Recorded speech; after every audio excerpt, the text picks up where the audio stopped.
the taller one in the back, and then just so if make sure he can see your face.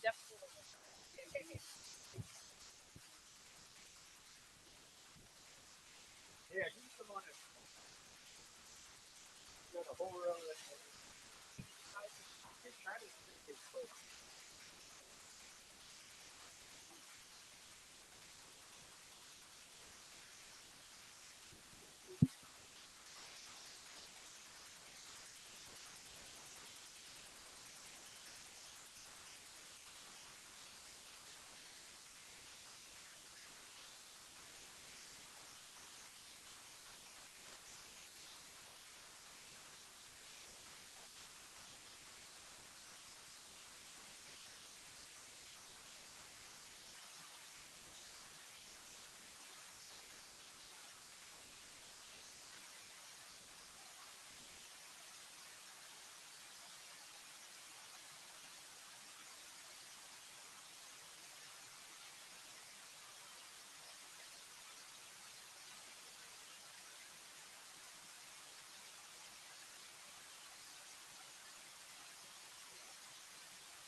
This is the hardest thing you have to do the whole competition right here. This is like my house at Thanksgiving. It's just Young man, and those last three in the second to the back row. and then Sonny, if Sonny, you and Diana, if you would get in Ben and Jan get in the picture, please. You all, I'll kneel down.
Okay. Something's picking up the audio.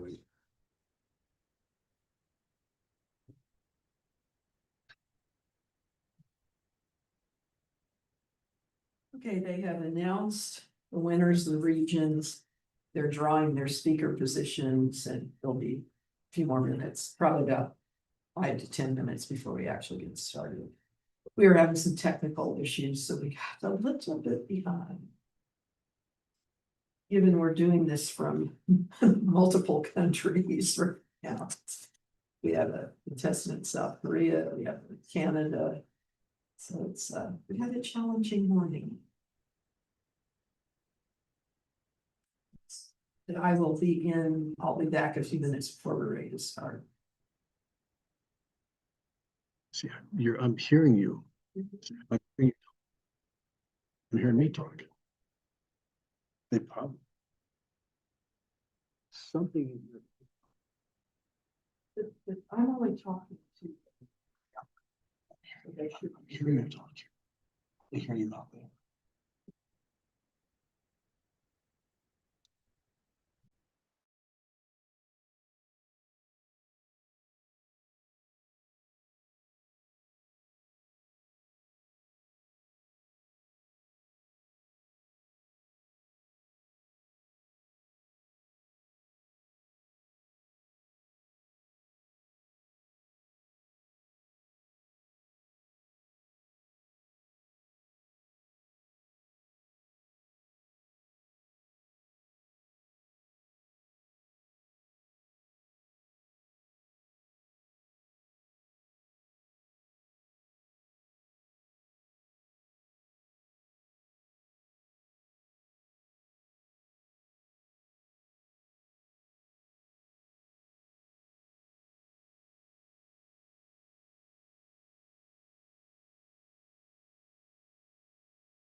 Test.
Okay, we're going to go ahead and start. Last photo. Will all the speakers please come back up?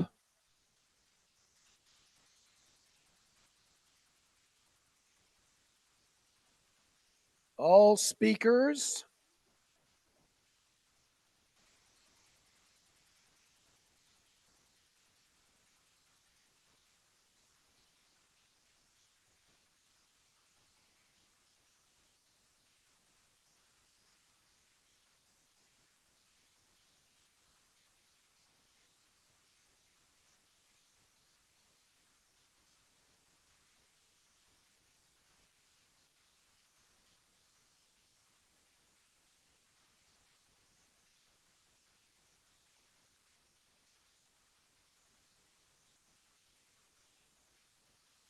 Well, here's some.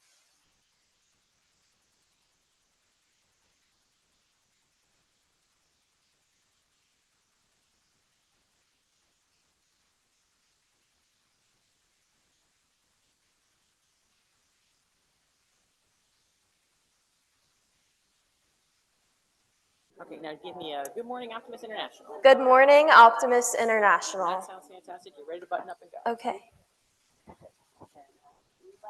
Okay. Here, Jimmy, put this on your waist. Okay, we just need a minute. Can I wait just a minute? Yeah, absolutely. That's perfect. And then we're just going to turn it off. All right. Good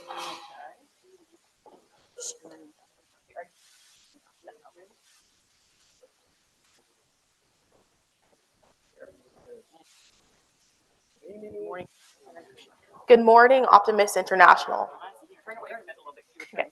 Good morning, Optimist International. I think you sound great. I'm going to turn that off. We'll see again. Okay. And actually stand up. Good morning, Optimist International. Oops, this is 12. Yeah.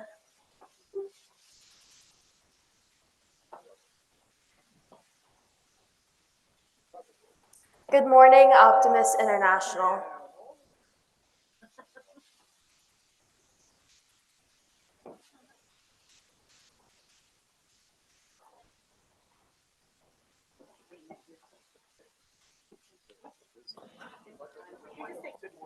Good morning. Good morning.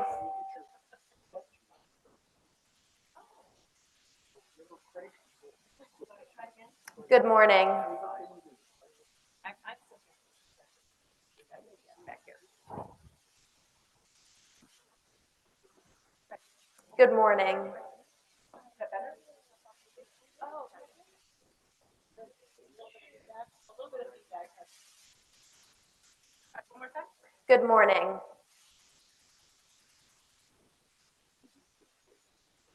Volume is good. Let's get a little feedback. Good morning.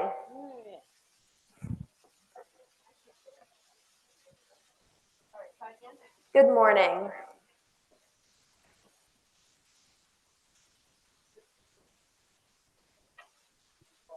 Good morning, Optimist International.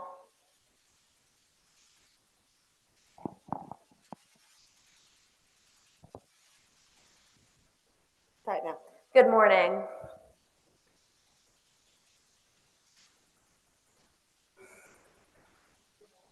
Good morning.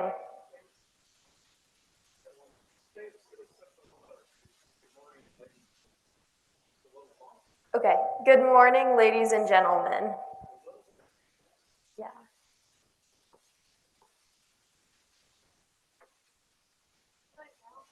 Good morning.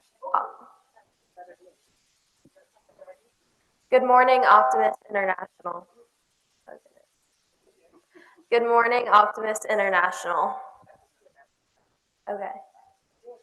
Good? Yeah. And they're ready in the back. I'll just go fast.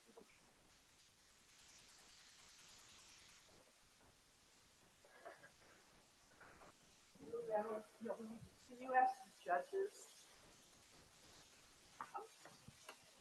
Judges, if you can hear, would you please give us a thumbs up? Timekeeper, we're good. Okay. Welcome to the finals of the Optimist International World Oratorical Contest. I would like to now welcome Speaker A to the stage.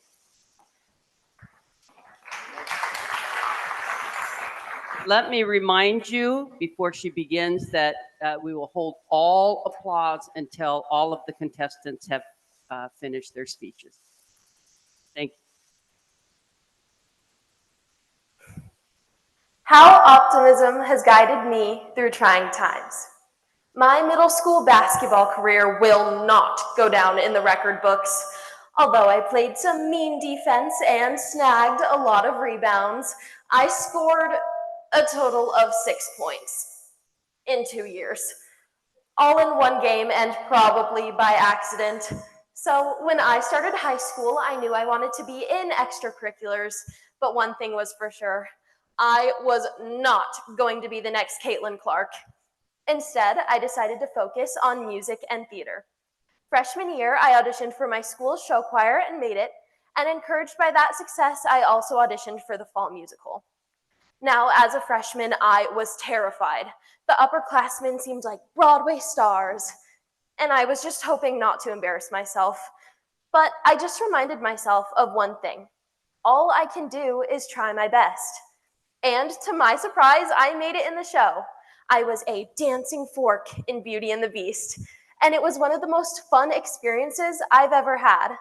I made new friends, found a place where I belonged, and I knew that I had chosen the right activity. However, optimism isn't just about celebrating victories. It's finding the strength to keep going when we are faced with trying times. Theater can be the best of times, and it can be the worst of times. When auditions for the spring play rolled around, my confidence wavered. We were doing Shakespeare, my loathed enemy. I'd struggled with it in English class, and I knew this audition would be tough. I wasn't sure if it was to be or not to be. Sadly, it was not to be, as I was cut from the show. It was hard watching my new friends perform without me, and I started to wonder if I belonged in theater at all.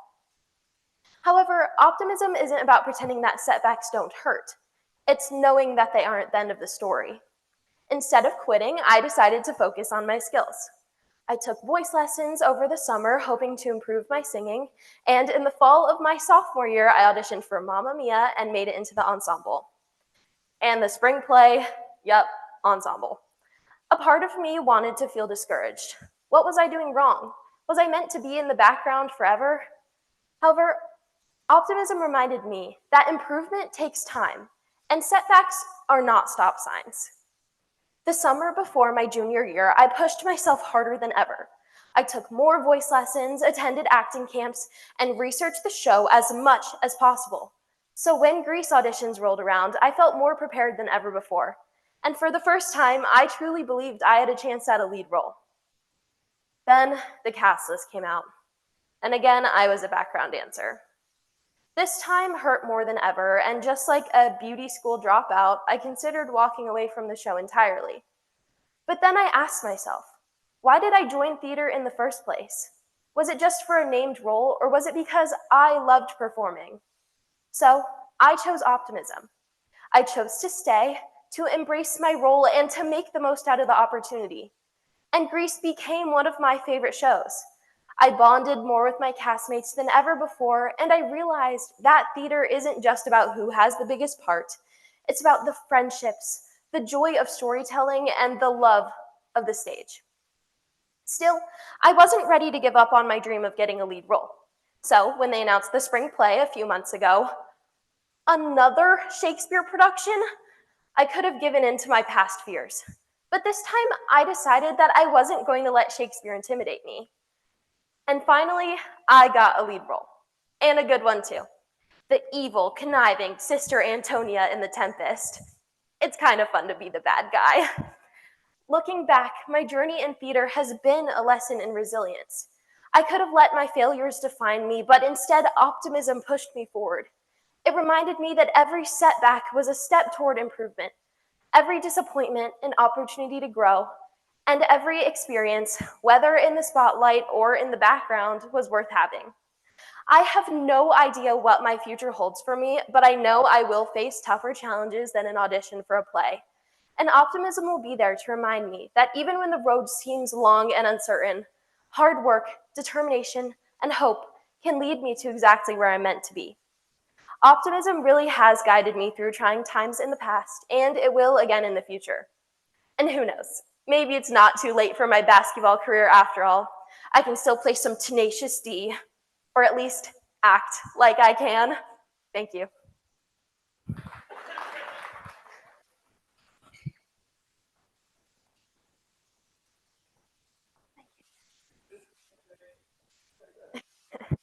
I know it's really difficult because they are so good, but we ask that you please hold the applause until after all of the speakers have spoken. Thank you.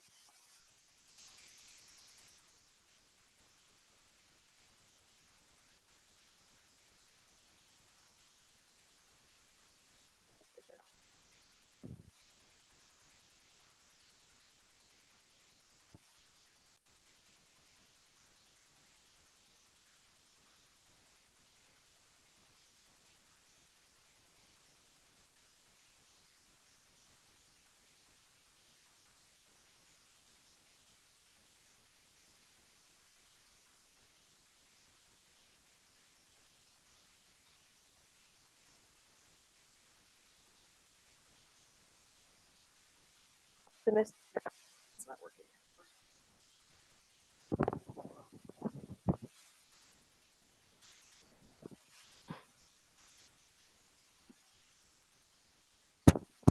Good morning, Optimist International.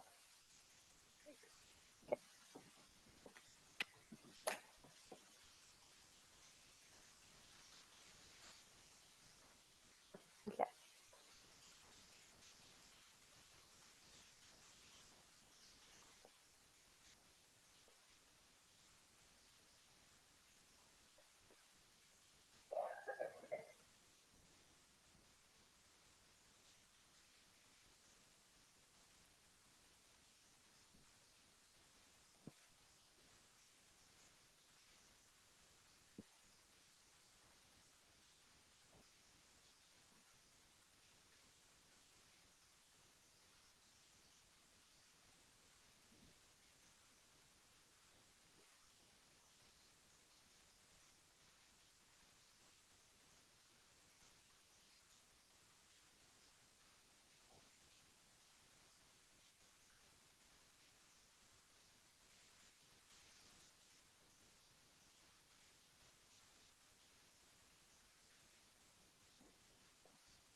Speaker B.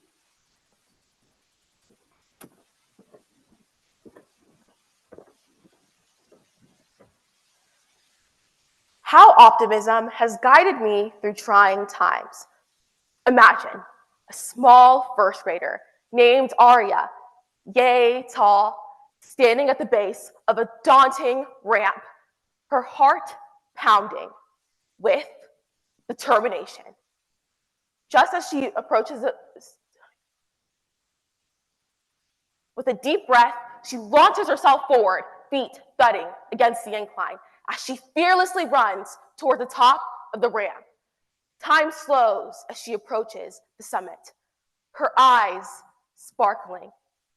Just as she approaches the top of the ramp, her foot slips, and gasps erupt among her classmates. Yet, instead of surrendering, Arya laughs, regains her footing, and surges forward once more, conquering the ramp with unwavering optimism. This scene is one I witness almost every single Sunday while working with the first graders at my church. These young students, barely 4 feet tall, yet brimming with resilience, have become my unexpected teachers in the art of facing life's challenges with a positive outlook. Today, I would like to share with you all 3 key lessons that I have learned from these pint-sized philosophers, lessons that have transformed my approach to life's obstacles and have shown me the true power of optimism. Optimism teaches us that persistence is the key to growth. Every Sunday, I watch as my first graders tirelessly tackle the ramp. They run, they fall, they get up, and they try again. Their resilient efforts to surmount this seemingly insignificant incline has shown me that true intelligence is not about natural ability, but about the resilience to keep trying. This optimistic persistence has guided me through academic challenges and leadership roles, reminding me that each setback is just another opportunity to learn and to grow. You don't always have to get it right the first time. To these first graders, falling isn't failing. It is only a step along the way. When Arya slips, she doesn't sit down in frustration or walk away in defeat. Instead, she laughs, brushes herself off, and tries again. This small act of resilience carries a profound lesson. Failure isn't the opposite of success. It is a part of the path that gets us there. This perspective has transformed how I approach setbacks in my own life.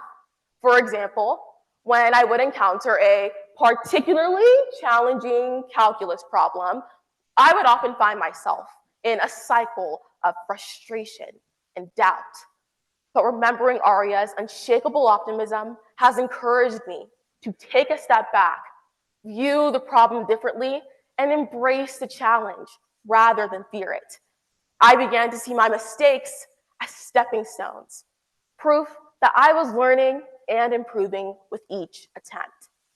And finally, optimism teaches us to see the value in steady progress. When my students don't reach the top of the ramp on their first attempt, they don't give up. They celebrate every step of progress, no matter how small. This has guided me to appreciate the journey of personal growth and reminded me that consistent effort, fueled by an optimistic outlook, is the true measure of success. As I stand before my students each Sunday, I am not just their teacher. I'm their student, too. They have shown me that optimism is not about ignoring life's challenges, but about facing them head on with a smile and an unwavering belief in our ability to overcome. Now, I don't have a heartbreaking or traumatic event to share with you all today, but I do know the small and trivial parts of our daily lives can be ramps of their own. So the next time you face a daunting ramp in your own life, remember the lessons of these 4-foot-tall optimists. Persist in the face of challenges. Reframe your perspective on failure and celebrate every step of progress. For in the end, it is not about how tall you stand, but how high we can climb with the power of optimism guiding our way.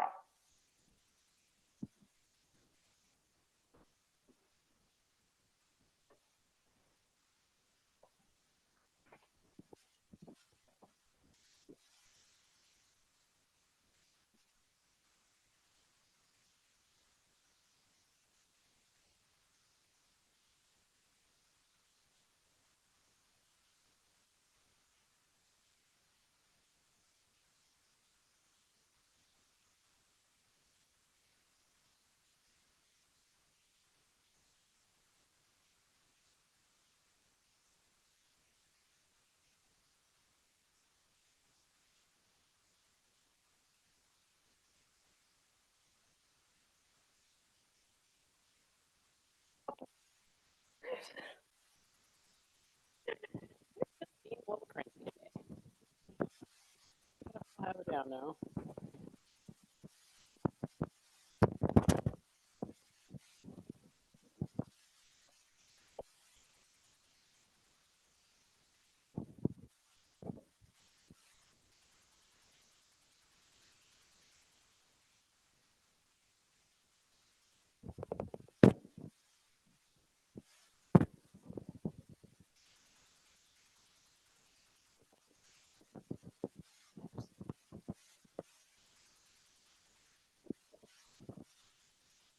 Good morning.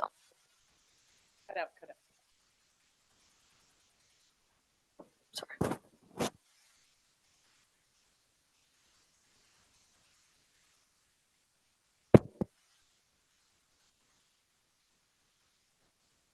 Good morning, Optimist International.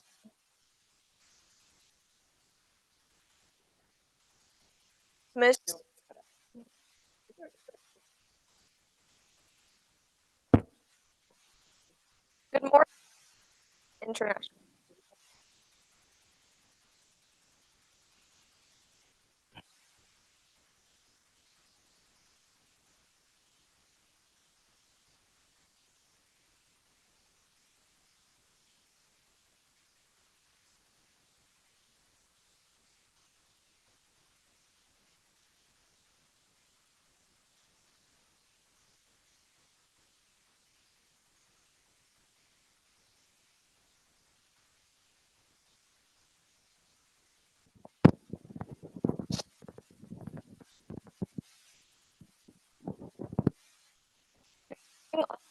International. That's what we're gonna do. Cool. Mm. Good morning, Optimist International. Good morning, Optimist International.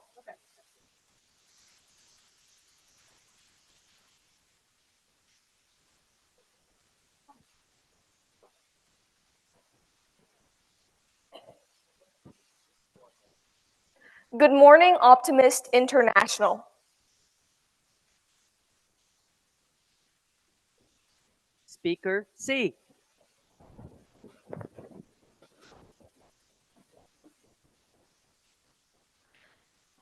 How optimism has guided me through trying times. When I first read that sentence, I thought I'd be in for a rough few months. I found it difficult to write about myself.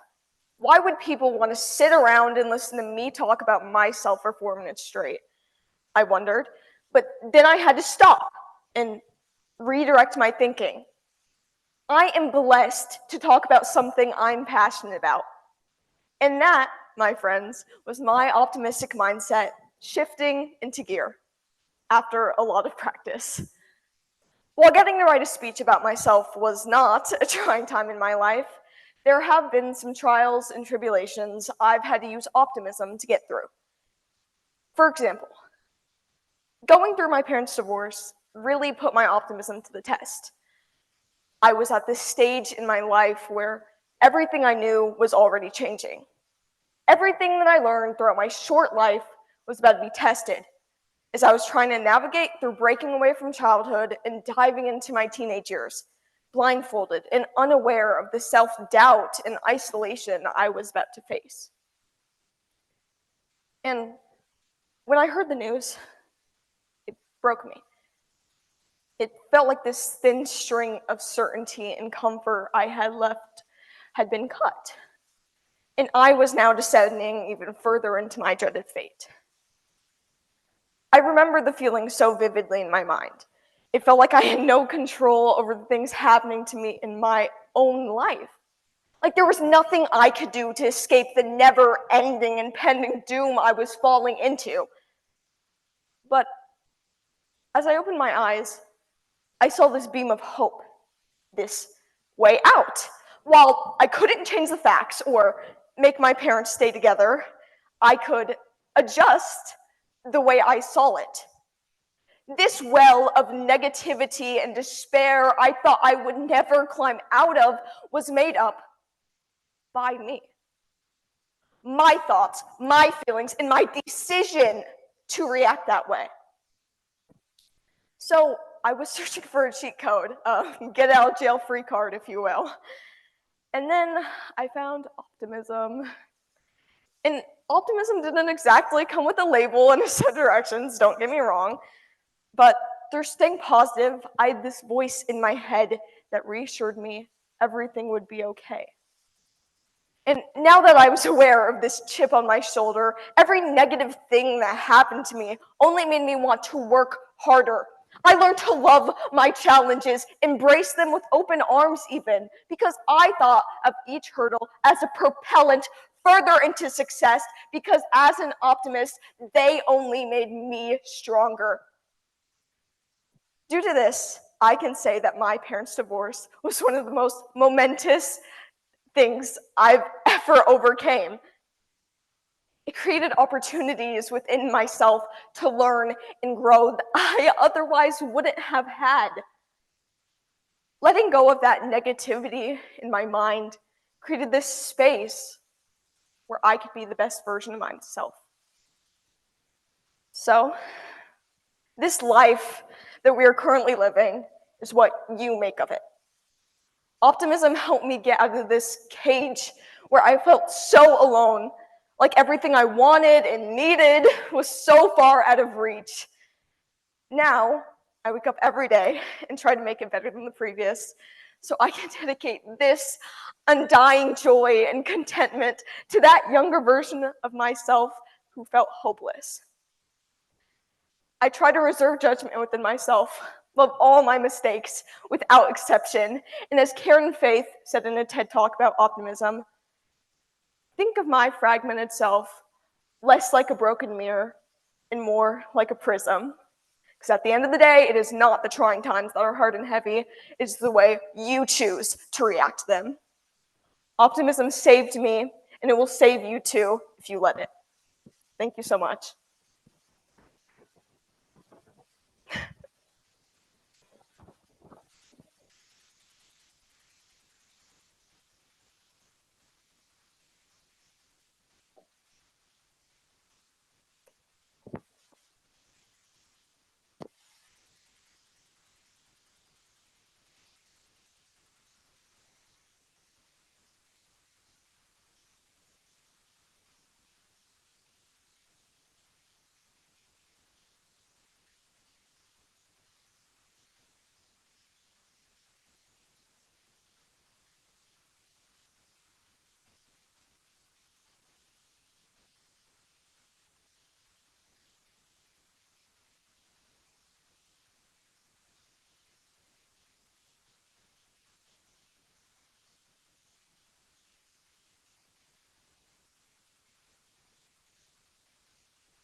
Morning, Optimist International. Good morning, Optimist International.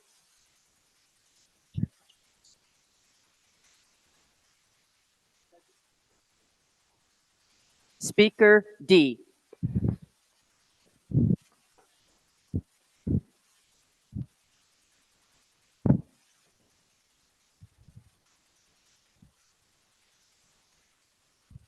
How optimism has guided me through trying times. I love tennis. It's one of the things that I'm most passionate about and that I dedicate most of my time to. There's nothing I love more than going out to the courts to hit some serves or watching the final of Wimbledon with my family. And so many of the values that I carry with me today have come from tennis because it's under the pressure of a scoreboard that I truly grow and understand the world around me. And while tennis has taught me how to hit a serve and move my feet and create topspin, it's also taught me the power of commitment, determination, and optimism. So let's see what using optimism would look like during a game. And hopefully you'll discover something along the way. It's when I step onto the court at 0-0, bouncing the ball with my racket, that it's most crucial that I have control over my thoughts. The National Science Foundation conducted a study on thoughts and found that an astonishing 95% of them are repetitive. And this shows us exactly why negative thoughts can have such impactful consequences on our lives. I mean, imagine hearing the same thoughts of pessimism crushing your mind, preventing you from taking action day after day after day. Now, instead, imagine that the next time you're in a challenging situation, you try to view it optimistically instead of catastrophizing. The results from this study show that after a few weeks of consciously shifting your mindset, your mind will automatically start looking for the positives. Now, I have to say here that optimism is not mindlessly believing in the impossible. That's delusion. Or, in other words, every Bengals fan's favorite emotion during football season. Optimism, on the other hand, is having confidence in the future and in yourself. So let's fast forward in this game that I'm playing. Now the score is 15-40, and my opponent's the one that's leading. I serve the ball, aware of the pressure I'm under, and as we're playing out the point, I can see the perfect ball for me to hit a winner down the line. But I feel my palms getting sweaty. I can feel my heart beating in my chest, and I can hear my mind telling me that I can't do this. And this isn't a feeling unique to just me. Many people, when they see that they're at a disadvantage, fall back on a safety plan instead of going out there and taking risks. They decide not to start that business, or try out for that team, or ask that person out. However, when we overcome this fear of losing, this fear of failure, we are able to unlock our true potential. So let's go back to that point at 15-40. I push away the thoughts of winning and losing and instead focus on this one point. I focus on this one shot because after learning about optimism, I'll know that there are things I can't control. I can't control how well my opponent's playing. I can't control the sun in my eyes, and I can't control what happens in the end. But I can control how much effort I put in. I can control my shots, and I can control how optimistic I am. Life is ultimately about the lessons we gather, and it is optimism that opens the doors to the world's greatest learning experiences.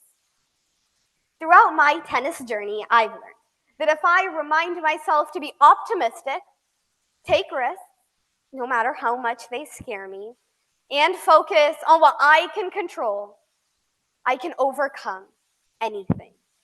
Because just like Maya Angelou once said, nothing can dim the light that shines from within. And for me, that light has been and will always be optimism. Thank you.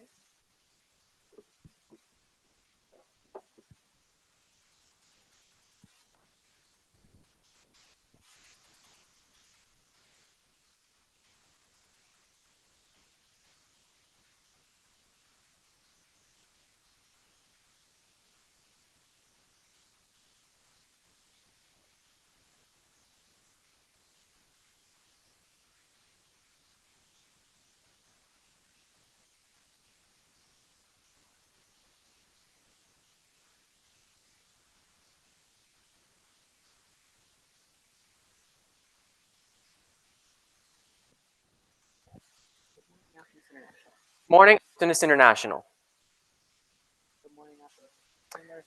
Good morning, everybody.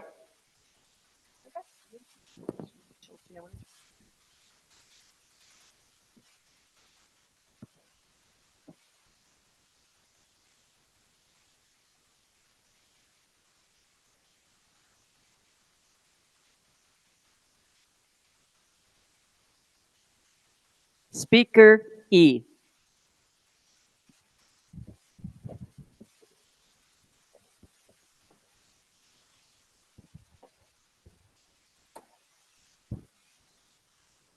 How optimism has guided me through trying times.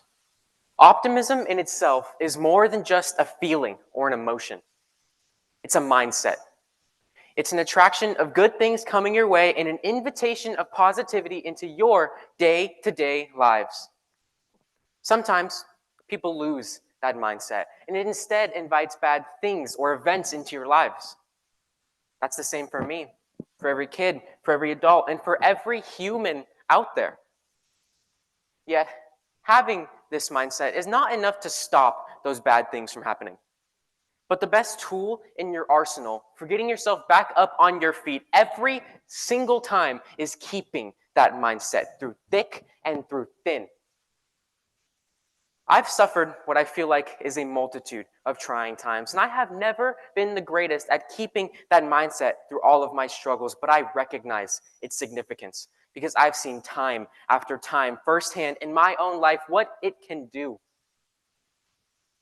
It can be something as small as a stranger smiling at you on the street, a friend greeting you in between classes, or something as huge as helping me through the worst time of my life. Roughly a year and a half ago, the morning I had learned about these speeches for the first time, my father died in a devastating car accident. I was confused. I didn't understand how something so horribly ironic could happen. Why such a loss had to be suffered when the only things people around me were talking about was optimism. It made no sense to me. Why everyone around me was trying to be as positive as they could and smile as much as possible. But the longer and longer this optimism went on, the more and more everything had started to fall into place. Those grief-stricken days had become easier to bear. Those terrible nights weren't nearly as bad, and waking up felt more like a privilege than a burden. I credit this entirely to the optimism people around me showed, entirely to being reminded that optimism is not a smile people put on in public. No, it is a mindset. It is a powerful form of hope that keeps people like me going each and every day. This optimism goes so much farther than I can even begin to describe to you. The morning my father passed, I ended up sitting on a small wooden bench outside my house. Family members inside were laughing and chatting, and I didn't understand how they had the strength to smile, let alone laugh. Then my godfather walked out. He sat next to me, and he told me that no matter how rough, hard, difficult those times get, you have to see the good in everything, because that good will come straight back to you. I am confident that every single person here has experienced pain. Everybody struggles in their own special way, and nobody's struggle is more difficult or hard than the person sitting next to them. but everybody shares one common thing, that common mindset of optimism when times get rough. And the only difference you'll see in this is whether or not you choose to follow it. Big or small, significant or insignificant, impactful or unimpactful, optimism or pessimism is all it comes down to. Optimism cannot heal those broken wounds or fix those broken bones, but it often feels like nothing can. That's just how optimism works. Optimism is a slow and gradual change that will bring you back to where you once were every single time. That's just how optimism is. How optimism guides people through the darkness they face each and every day, and how optimism has guided me through my trying times.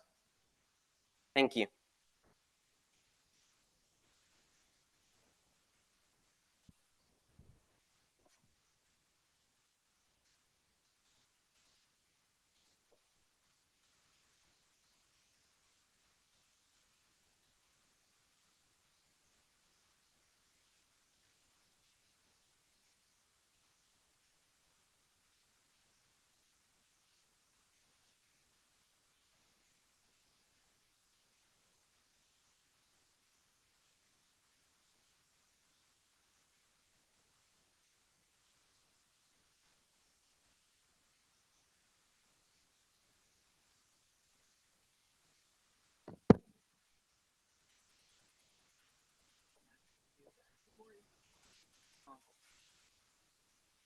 Good morning, Optimist International.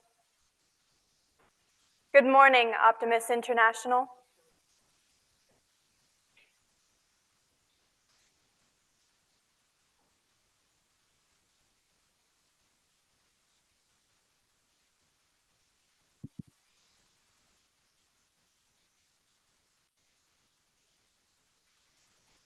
Speaker F.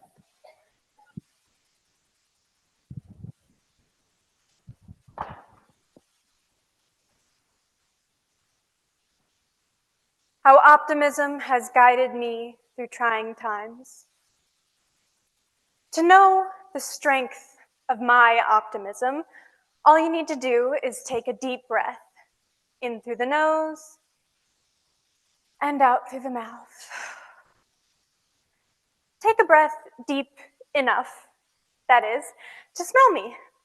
Because when you do, you'll smell the conditioner in my hair, the soap on my skin, hopefully still a whiff of mint on my breath. You'll smell my deodorant and the vaguely floral scent of the detergent soaked into my clothes. Finally, you'll smell the layer of perfume that settles over all of it, making for an admittedly confusing blend of aromas that don't really match but still manage to smell good anyway. Smelling nice really is a wonderful thing. Now, all of these smells can be traced back to a particular point in time, whether it was when I did the laundry, or showered, or when I got up this morning, spraying smells like a madwoman because even if I was going to be late, I was going to be late with a hint of vanilla. What I mean is, these smells are the results of choices I made. Simple actions that are easy to take for granted now, but to a younger me would have been monumental. When I was younger, even the smallest tasks seemed insurmountable. At 12 years old, I was diagnosed with major depressive disorder, something I had struggled with long before a doctor put a label on it. Back then, having an optimistic outlook on life would have felt naive. How could I hope to be better when I had never seen what better looked like? Back then, everything had always been bleak and dull, and I felt powerless to change that. It's difficult to admit, but back then, I let myself fall into neglect. I skipped showering and brushing my teeth. I felt helpless and hopeless, and it showed in every part of me. My complexion, my hair, my eyes. It's not as if I didn't notice it. I just avoided mirrors and let everything slide. No matter how disgusted I was with myself, I had no energy to fight it. And I felt myself just drifting. But something eventually shifted. It wasn't an overnight transformation, but a slow process of realization that even the smallest actions could add up. I began to understand that even the simplest tasks had value and were worth the effort. Over time, I came to see optimism not as wishful thinking, but as a vital part of being human. It gives us the momentum we need to keep going on and living. When I started looking forward with hope instead of backwards with regret, tomorrow didn't feel like a burden. It felt like opportunity. Laundry wasn't just a tiresome chore. It was the fresh feel of clean clothes you get to bury your face into when it's done.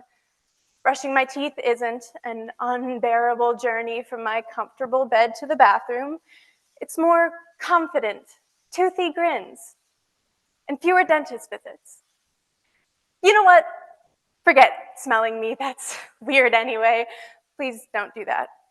Just look at me. Standing here, speaking in front of all of you, it's proof of how optimism has guided me through trying times, because without it, without truly believing that things could get better, even for someone like me, I don't think I would be here.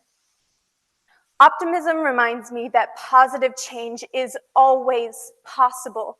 Each small act of self-care became a tangible, pleasantly fragrant reminder that I had control over my own life, that I wasn't just drifting. I was actively choosing to move forward in order to feel better and be better. Maybe no one will notice the scent of my new coconut shampoo, but I do. And that's enough, because my optimism isn't just arbitrarily hoping for a better future. It's my belief that I have the power to make that future happen, even if it's just one sweet-smelling spritz of perfume at a time. Thank you.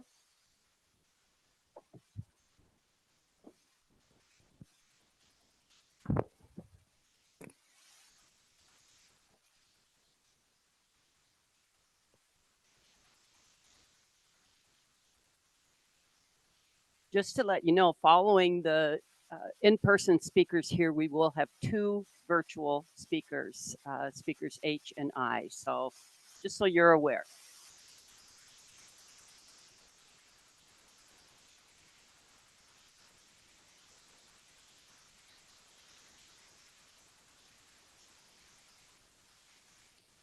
Good morning, Optimist International. Alrighty, I'm just going to keep talking over here. Good morning, Optimist International.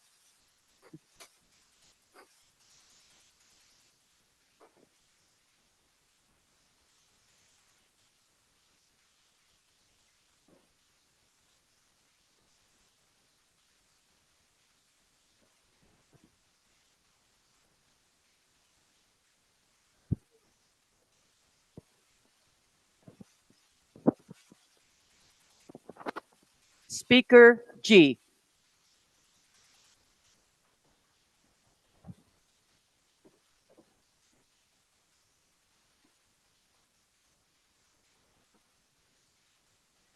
How optimism has guided me through trying times. Life is a way of humbling you. One moment you're dreaming big, you're feeling unstoppable, you're convinced that this universe is on your side. And the next, you're in a fluorescent-lit audition room singing your heart out to High School Musical at a dinner theater, and you're realizing mid-song that you have made a huge mistake. But before I get to that, let's talk about optimism. See, a lot of people think that optimism is just about being positive all the time, like it's some overly enthusiastic golden retriever. But real optimism isn't about pretending everything is great when it isn't. It's about believing that things can be better, even when they feel impossible. It's about looking at setbacks and thinking, okay, this didn't go as I planned, but maybe, just maybe, this is a part of a bigger story. Believe me, I have needed this mindset. If I didn't believe in the very possibility of things working out, I might have quit after my very first professional audition. So let me set the stage. There I was, singing my heart out to a song, giving it my best Troy Bolton energy, when I noticed that the casting directors were all exchanging a look. You may know the one, like they were all silently agreeing with each other, well, that was a choice.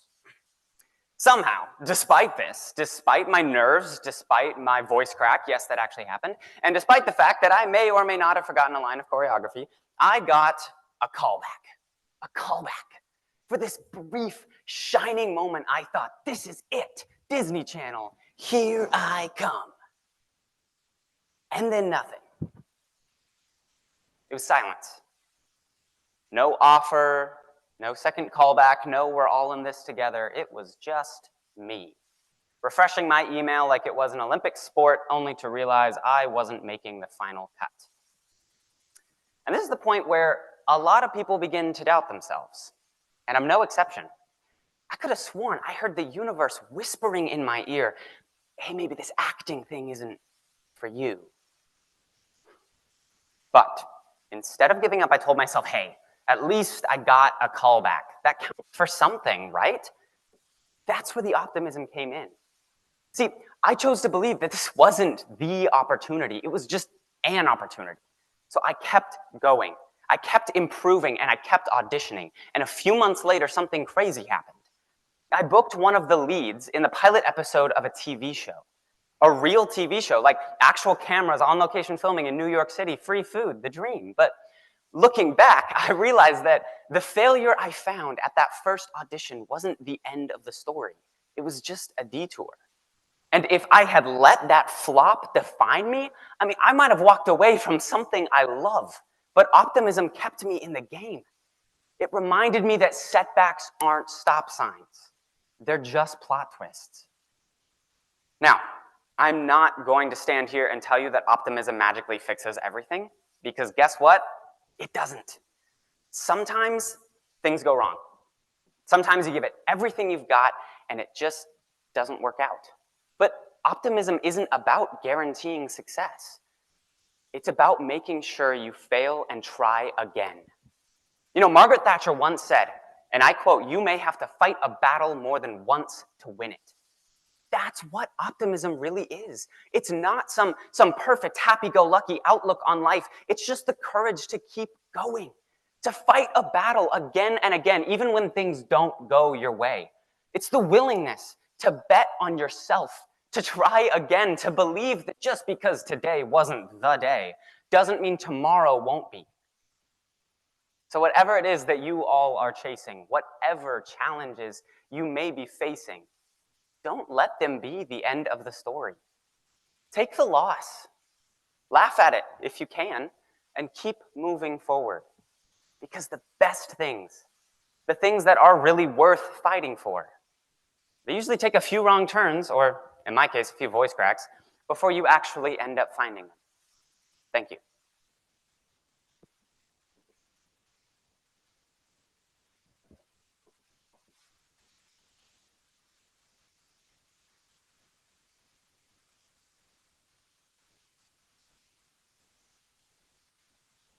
We are waiting for speaker H to come on the screen.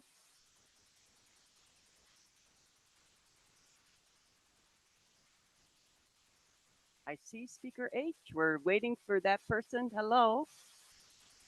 Hello. Bonjour. Est-ce que vous m'entendez? We will wait till I see you on the full screen, and then we're going to do a sound check. Perfect. Parfait.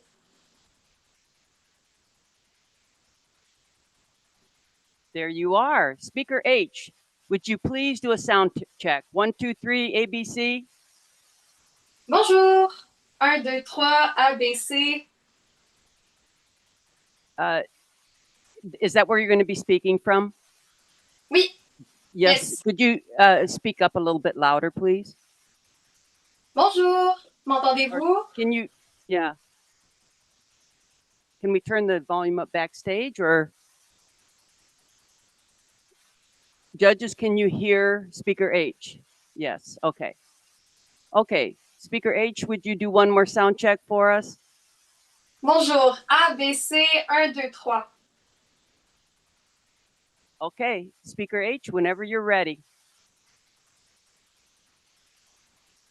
Est-ce que votre micro va être encore allumé?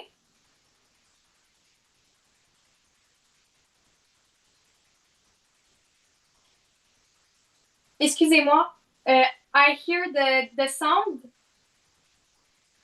of the microphone. It's really loud. Are you hearing feedback from where you are?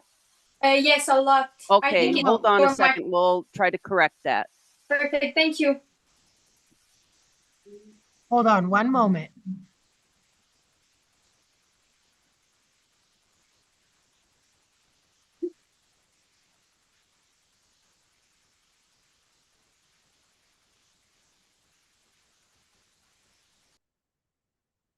Oh, that's a lot better.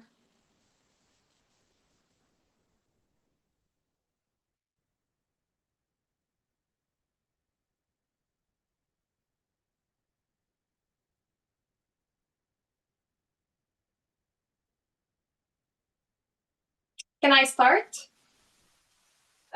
Was that better? Yeah, it was perfect. Okay, speaker H, you may start whenever you're ready. Thank you. Thank you.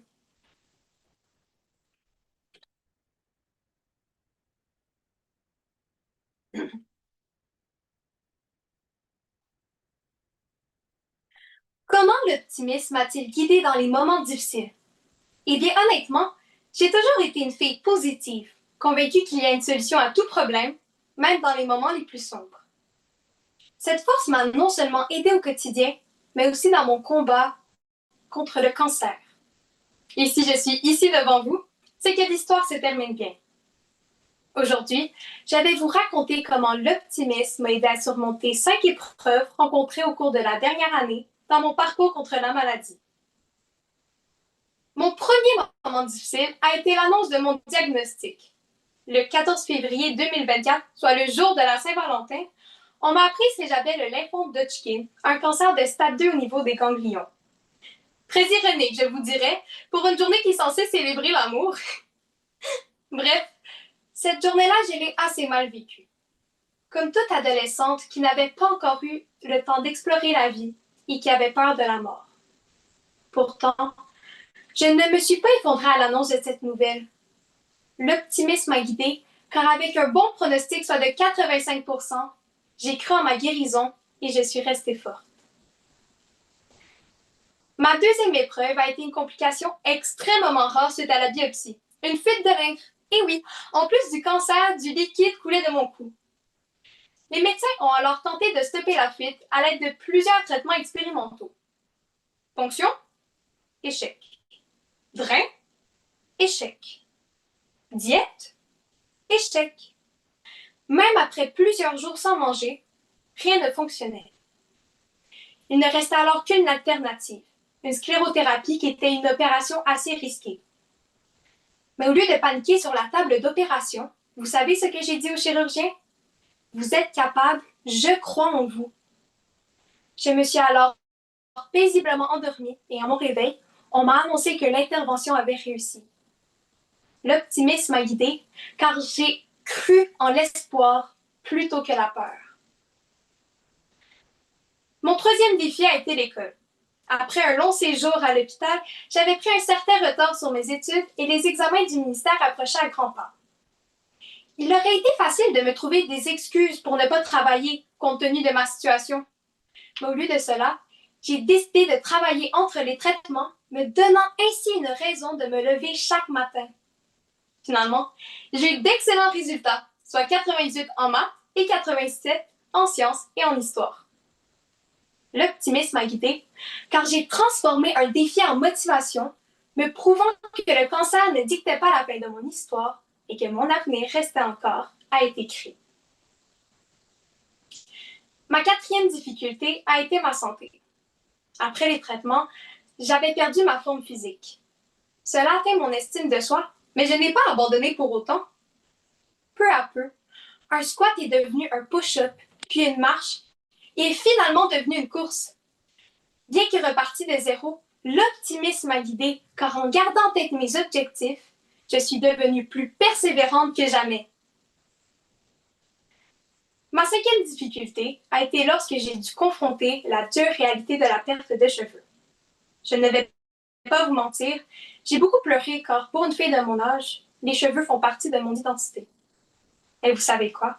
J'ai pris la décision de m'acheter des foulards multicolores et une perruque, reprenant ainsi le contrôle de ma vie. Toutefois, aujourd'hui, je me tiens devant vous, sans artifice, car même s'il y a des jours où j'en ai besoin, je choisis de me montrer authentique, confiante et pleine d'optimisme. Vous voyez, j'ai surmonté plusieurs épreuves.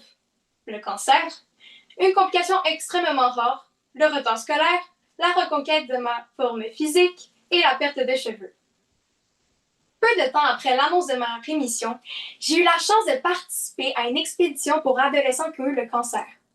Là-bas, j'ai eu la chance de rencontrer des jeunes qui partageaient la même vision positive de l'avenir que moi, renforçant ainsi mon espoir pour le futur. En conclusion, cet événement, tout comme ce discours, marque la fin de mon parcours du cancer guidé par l'optimisme, mais qui n'est que le début d'une nouvelle aventure, car n'est-ce pas cette capacité à avancer malgré les épreuves qui définissent véritablement la force et la résilience, bref, l'optimisme? Merci beaucoup.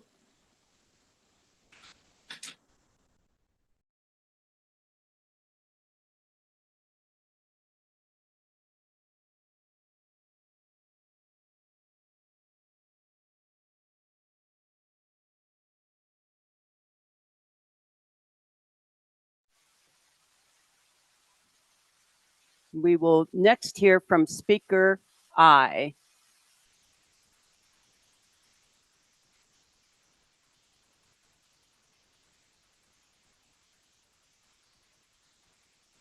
Yes, they're checking the sound in the back room.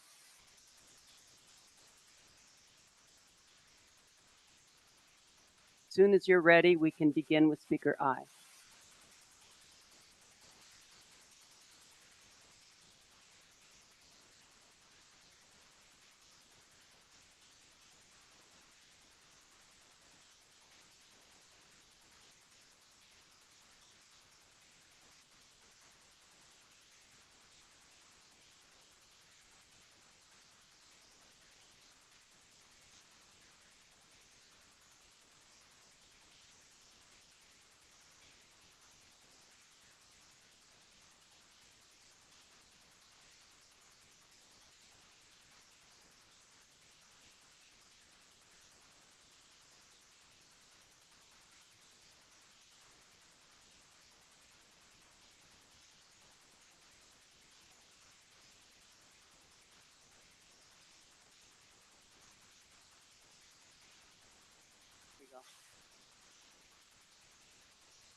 Is not just a theme, it is a thread that has run through some of the most difficult chapters of my life, pulling me forward when I could have. I'm turning off my mic. How optimism has guided me through tough times, How optimism has guided me through trying times is not just a theme. It is a thread that has run through some of the most difficult chapters of my life, pulling me forward when I could have easily slipped backward. Let me begin what optimism is not. It is not the blind belief that everything will work out perfectly. It is not smiling through pain or ignoring hardship. Real optimism is far more powerful than that. It is a steady conviction that no matter how dark things may seem, the light still exists and we have a reason to look for it. I remember one of the first time I was truly tested. It was during the pandemic when everything we knew about our daily lives changed. I was used to waking up with the same plan, classes to attend, friends to see, and goals to chase. Suddenly, however, the world paused. School closed, isolation became routine. Life started to feel like a waiting room where no one knew when we would be called back to normal. At first, I thought I could simply get through it with resilience, but slowly the silence grew heavier. Motivation faded, my days blurred together. That is when I realized that I needed something to hold on to, not outside, but inside. I started a simple ritual as something to hold on to. Every evening, I wrote down one thing I was grateful for that day. Just one. A text from a friend, a warm meal, the sound of rain. It felt silly at first, almost as if I were trying to build a house with toothpicks. But those little notes added up. They remind me that even when the world was uncertain, beauty had not disappeared. I just needed to notice it. Optimism was not a lightning bolt, it was a lantern, and I was slowly learning to carry it. Another moment that resonated with me came when someone close to me had a deep personal loss. I wanted to be there for her, but nothing I said could ease her pain. I felt helpless, but I remembered what optimism had taught me. Sometimes hope is not loud. It does not arrive with answers. It shows up in quiet ways. I sat with them, I listened, I did not pretend to fix what could not be fixed, but I kept showing up. And with time, I saw how my optimism, my belief that healing was possible, that joy could return, helped create space for their own recovery to begin. These moments taught me that optimism is not always about our own strengths, it is also about how we support others. It is how we pass on light when someone else's candle has gone out. Sometimes optimism is being the light, but let me be honest. There were times when I did not want to be optimistic, times when it felt easier to give up or assume the worst. One of those times was after a string of personal failures. I put everything into a project from late nights to lost weekends and a heart full of ambition. And it failed publicly. I was embarrassed, disappointed, and tired. Optimism, it felt like a joke. Something inside me told me that this was not the end. That voice, small as it was, changed everything. I gave myself time to grieve, and then I got back up. I looked at what I could learn. I reached out for feedback. I redefined success, not as winning, but as growing. That change of mindset, the refusal to let failure define me, is one of the greatest gifts optimism has given me. What I've come to understand is that optimism does not eliminate pain, but it transforms it. It turns failures into feedbacks. It turns endings into new beginnings. It gives you the eyes to see possibility when the present feels unbearable. And today, in a world still full of uncertainty, whether it is social division, mental health challenges, or global crisis, I believe we need optimism more than ever. Not shallow positivity, but grounded, resilient optimism. The kind of optimism that lets you acknowledge hardship without being crushed by it. The kind that admits that this is hard, but it's not the end. To me, optimism is courage. It is the will not to let fear write your story. It is waking up and choosing to believe in your ability to rebuild, to heal, to create something more one step at a time. So, how has optimism sustained me through tough times? It has been my lifeline, my compass, and my kind friend. It has allowed me to find meaning in mistakes, show up for the people I love, and believe in the future even when the future was not easy to face. And here's the best part. Optimism is not something with which you're born. It is something you practice. Just like working out muscles, it grows stronger the more you use it, and anyone at any time can decide to start. Because in the end, the question is not if life will challenge us, because it will regardless. The real question is how we will respond. The answer is clear to me. I will respond with hope, with heart, with optimism. Thank you. Please join me in congratulating our World Oratorical contestants.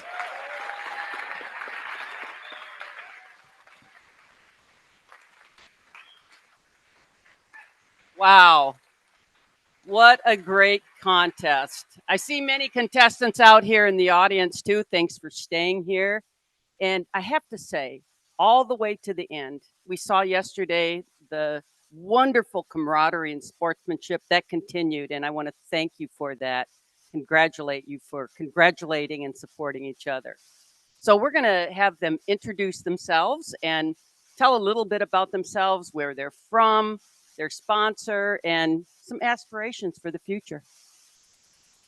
Hi, my name is Helen Kristen. I'm from Omaha, Nebraska, and I was sponsored by the Miracle Hills Optimist Club. I don't really know what I want. I'm going into my senior year of high school, and I don't really know what I want to do yet. But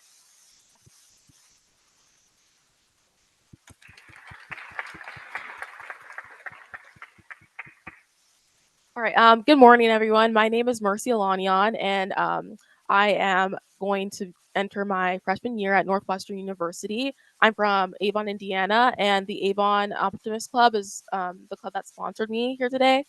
For future aspirations, I hope to become a medical doctor.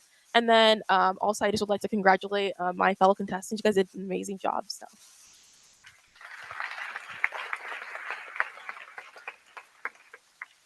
Hi, my name is Elliot Larson. I'm sponsored by the Ocean City Berlin Optimist Group. Something about me is I love theater. Also, I'm going into my freshman year in high school. I love theater, and this whole experience has just showed me true determination and perseverance, especially from each and every one of you guys. You guys are so talented. Thank you for being here with me.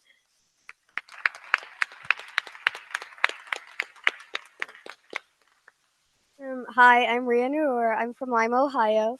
I'd like to thank the Lyman and Optimist Club and the Ohio Optimist for sponsoring me. I'd also like to thank Lieutenant Governor Mandy Phillips from Zone 4 for supporting me along this journey. I'd also like to thank my parents, my mom, my dad, my sister who are here with me today, and all my friends and family watching from home. I'm going to be a sophomore at Shawnee High School next year, and I don't know what I'm going to do in the future.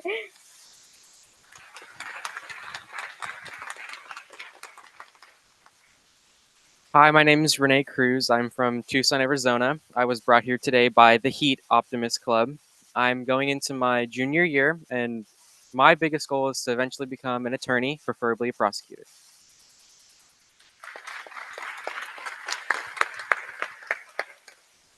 Hi, my name is Ava Borelli. I'm from Charleston, South Carolina, and it was the Charleston West Ashley Optimist Club that sponsored me. So thank you. I just graduated, so I'm going to University of South Carolina in about a month. And I would just like to thank my family and my teachers and everybody who has supported me along the way, and congratulate everybody up here. Is really intimidating. Everybody is very, very good. So thank you very much for having me.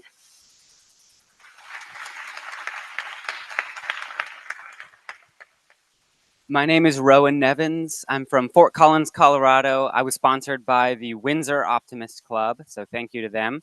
I am an incoming freshman at Hillsdale College in Michigan, and I will hopefully be studying theater and pre-law there. And again, like everyone's already said, thank you so much for this opportunity, and thank you to all my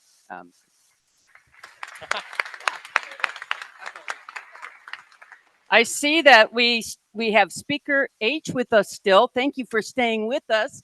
If you would introduce yourself and tell us where you're from, who you sponsored you, and perhaps some aspirations for your future. Bonjour, hello. My name is Noémie Beauchamp. I'm from Canada, Quebec. I speak French.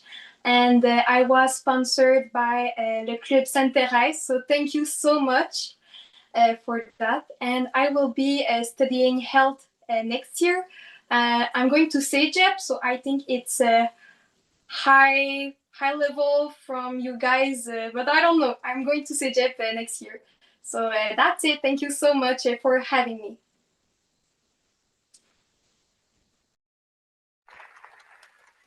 me. Now, before we leave, I'd like all of the parents and supports for these young speakers to stand.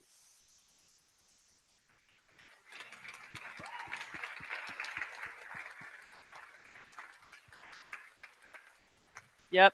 Thank you so much for supporting these youth, and we see a lot of bright future here and a lot of hope for tomorrow through this entire contest. So at this time, yes, and you can stay up there too, Naomi. Is it? Yes. It's Noemi, but yeah. Yeah. Please stay on up there too, so you'll be in the picture with the rest of the contestants.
Job. Great job. Great job.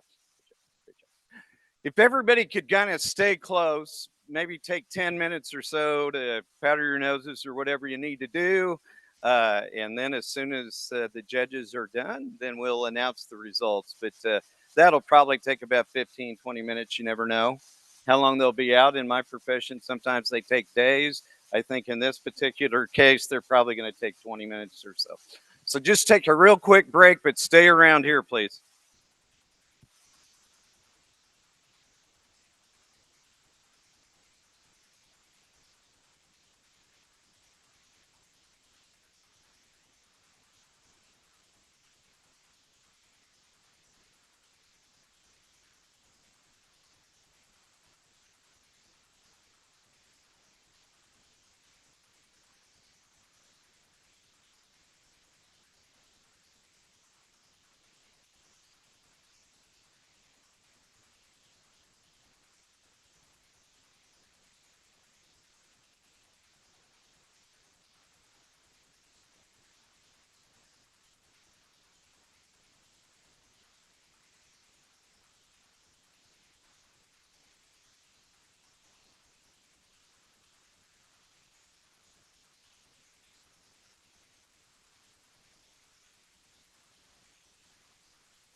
If everyone would return to their seats, I have in my hand an envelope, sealed envelope that I'll be giving to our international president here to make presentations. But just return to your seats at this point, if you would, please.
Okay, we're getting ready to begin.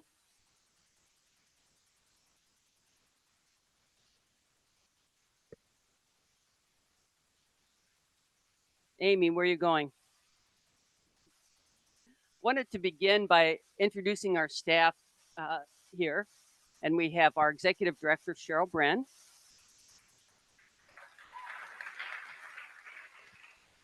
And at the back table there, we have executive director of the Optimist International Foundation, Craig Boring. We have Heather Myers with leadership development. Rhonda Vaughn with meetings and conventions. And Connie Pella, she works with the money. Did I miss anybody? Do I have all the staff? Where's Amy? We're going to get her. I know. So I also wanted to introduce our co-chairs this year, Diana Carlin. Diana has been working this since the beginning, and her husband was the one that worked with Dave to begin this World Oratorical program. So we thank you for your work. And Sunny Fridge she's our co-chair. She's with Amy probably. Sunny, this is Sunny Fridge. Sunny has been co-chairing with Diana for many years. I'm not sure how long, but a long time. We appreciate. What a way to enter a room. I would like at this time to have our judges on the screen introduce themselves. If we could begin with Judge 1. Hello, bonjour everyone. I'm Youssef Scali, based in Ottawa. So, je suis Youssef Scali à Ottawa. Je suis coach en carrière et en optimisme. Merci à tous les participants et organisateurs. Thank you, everyone. Thank you. Judge 2. Hi everyone, bonjour, je m'appelle Erin. My name is Erin. Je suis un enseignant. I'm a teacher at St. Kathleen and St. Catherine's, Niagara. Thank you. Thank you. Judge 3. Bonjour tout le monde. Hello everyone. Je m'appelle Catherine Webster. My name is Catherine Webster. Je suis prof de français à l'Université d'Oklahoma Central. I'm a professor of French at the University of Central Oklahoma in Edmond, Oklahoma. Thank you. We thank you, judges, for your outstanding work and the time you've given to us for this wonderful project. We have a timekeeper that I would like to have introduce herself. Bonjour tout le monde, je m'appelle Annette Mulligans. I'm Annette Mulligans. Je viens du sud-ouest de l'Ontario au Canada. I'm from southwestern Ontario in Canada. Et je suis aussi enseignante, and I am a high school teacher. Thank you, Annette.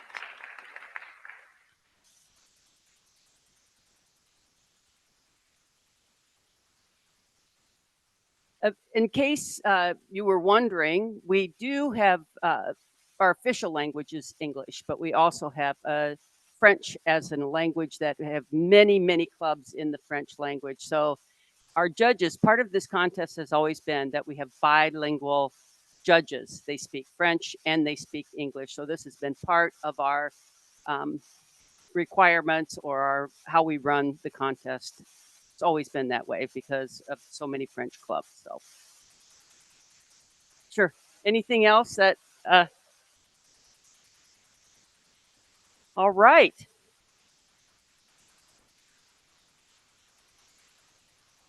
Thanks, Dave. Is there anything else that I've forgotten before we open the envelope? Where's Ben? Ben, come on up stage with me. Are you ready?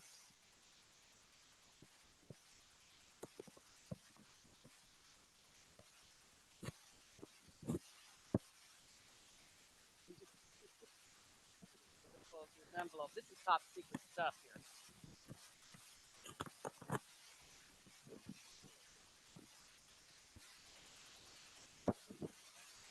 Okay, we are going to begin with third place. Our third place world champion is from the Northeast Great Lakes region, Speaker D, Raya Naror from Ohio.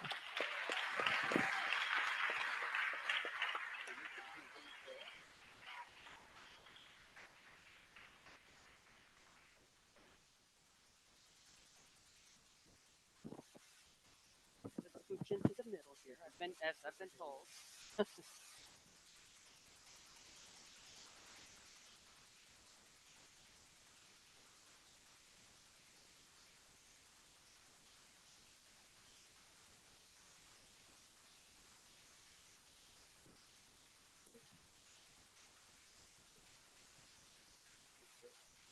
A real one.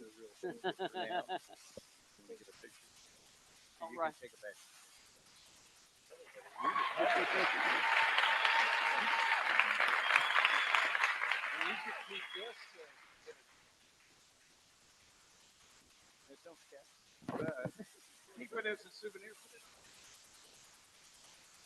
Congratulations. Our second place winner is from the West Coast region, Renee Cruz from Arizona.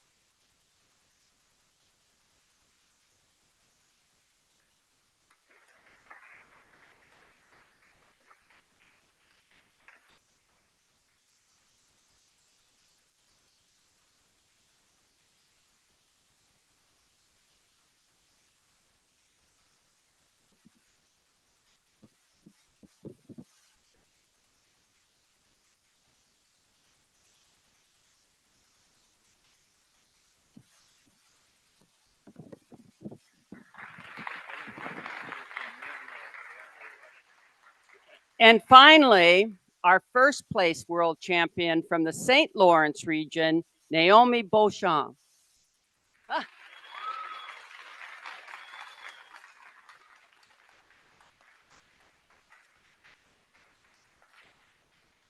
Congratulations, Naomi.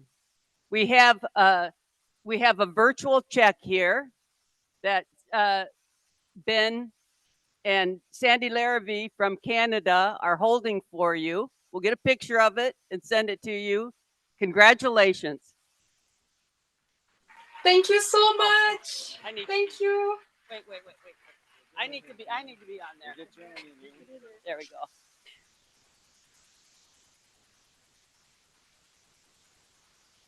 Wonderful. That's great. Yes. Congratulations. Congratulations, everyone. Congratulations to all of the contestants. It's been a wonderful couple days. You all are rock stars, and keep it going. Just keep building. You're very young to have these wonderful experiences. Just keep building on it and building on it. So thank you for attending, and we'll see you next year.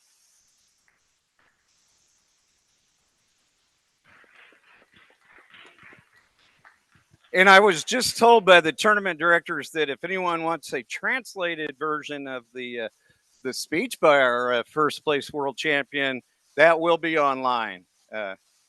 Hopefully you all understood it really well, though.